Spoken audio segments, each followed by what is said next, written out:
مركزين في الكلام اللي كان الفقرات اللي بتتقدم من أسئلة، من قصص، من حاجات كتيرة كانوا بيقدموها لنا. فيعني أنا عن نفسي بعد الحادث أنا فاجأت بصور ناس استشهدت، ما كنتش باخد بالي إن دول كانوا بيبقوا موجودين في الكنيسة.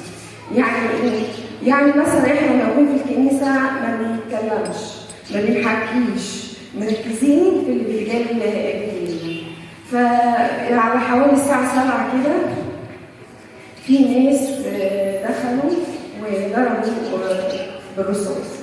أنا شهيدة وفاة، كنا قاعدين في آخر ديسك اللي ورا، فأنا مع الصوت يعني مش عارفة إيه اللي بيحصل، بس في صوت صعب، فأنا مش عارفين في، فأنا نزلت على الأرض وحطيت إيدي على راسي وغمضت عيني وما عرفتش إيه اللي حصل.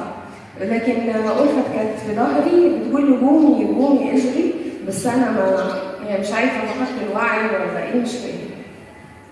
فبعد كده فوق قمت لقيت شهيدة ألفت طلعت جريت قدام وطبعا مصابة، وشفت يعني عدد من الشهداء اللي هم كانوا قريبين ليا.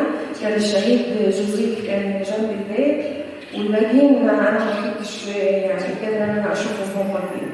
فبعد كده هوتي وكانت هي ولية تعبانه وبتنزل بتقول ان هي هتبقى عروسة المسيح، وكانت دايما حاسه ان هي هتمشي يعني بدري. اليوم ده سلمت على ناس كتيره من قرايبها ومن جيرانها، وكانت يعني اليوم اللي قبليه كانت بتتكلم عن ان المسيح وآلامه وان احنا الحياه والروح الابديه والحاجات دي.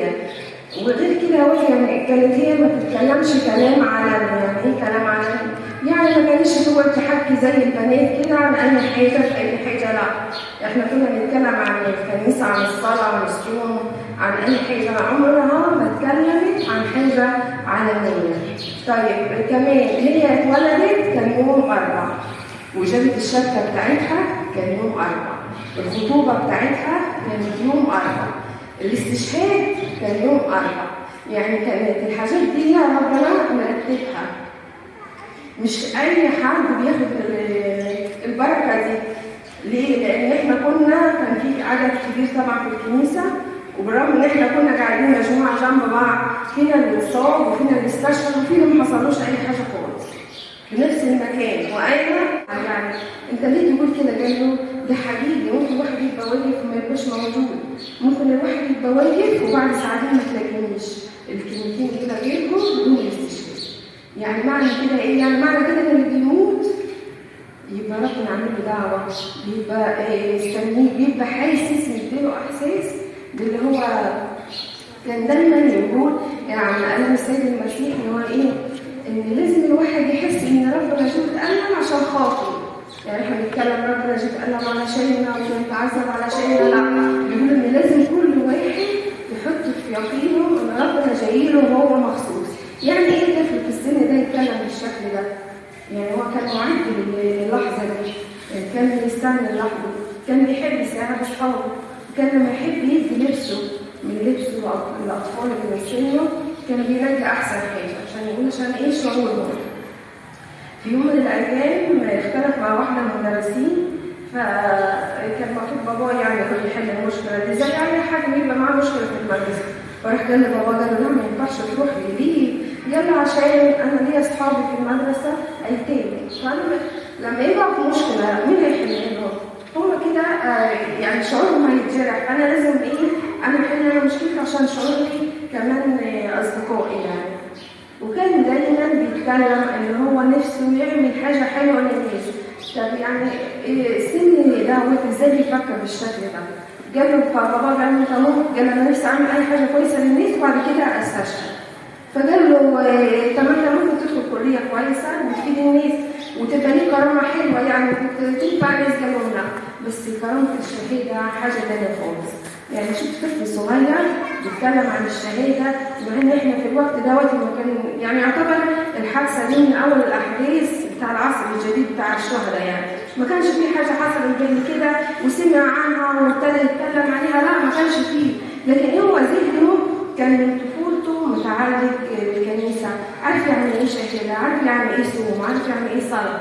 ف يعني مينا ربنا طبعا بيختار بينجي.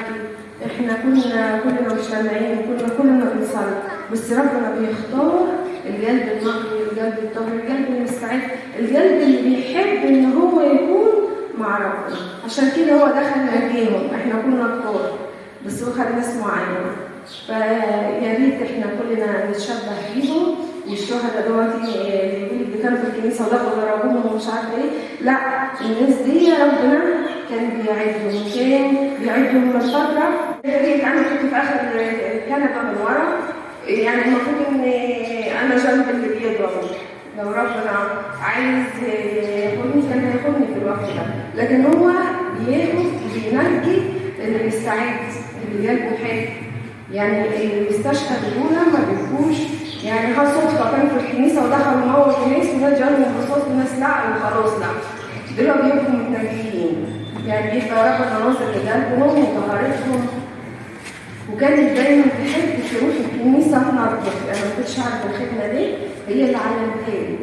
يعني كانت تقول لي تعالي احنا نروح، احنا اصلا بيوتنا تبع كنيسه العالم مش تبع مراجيح السنه، بس هي حسب الظروف خلتنا جينا هنا ازاي ما نعرفش، لان ربنا عايزها هي تستشهد هنا. كانت تقول لي نروح الكنيسه ننظف، نقوم الصبح نروح نشوف الكنيسه العذراء، احنا عايزين ننظف كمان.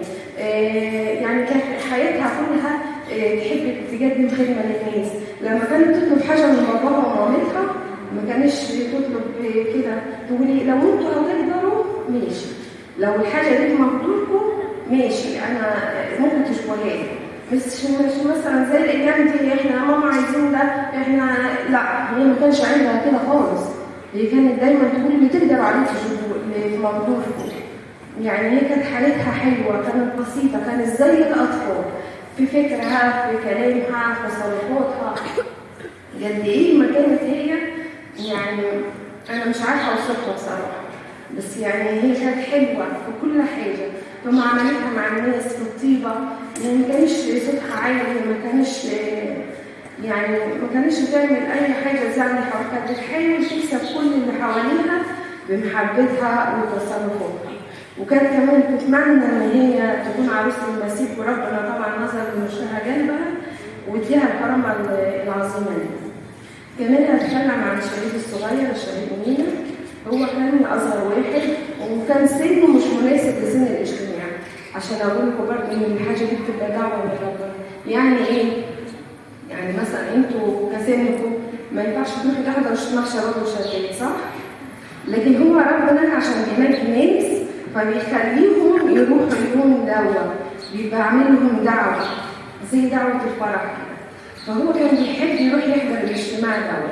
وكان مينا بيحب اصحابه وما كانش يحب يلعب ولا يتكلم برضه زي الاطفال. يعني ايه؟ كان دايما بابا يهزر معاه يقول له بقى كفايه لهو في الدنيا، احنا مش عايزين ايه، يعني مش حابب هزار العائله بمعنى صح.